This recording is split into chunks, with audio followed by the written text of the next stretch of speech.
ने fake story मुझे कहा कि इस तरह आपने कहना है और मैंने वैसे ही कहा। जी मैंने उनको कहा था कि मैंने वीडियो बनानी है। उन्होंने कहा पहले हमें आप 1 लाख दें, आपको तो इतनी हेल्प होनी है, ठीक है हम हमें भी कुछ दो ना, हमारी वजह से आपकी हेल्प होनी है।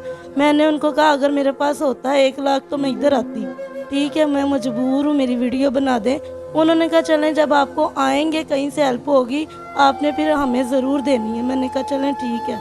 फेक स्टोरी रिकॉर्डिंग करवाई है।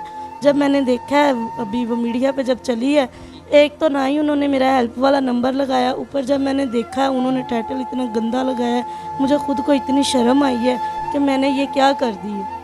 मैंने उनको कॉल की है, पहले एक लेडीज़ ने फ़ोन मेरा अटेंड किया है। मैंने कहा आप कौन बात कर रही हैं?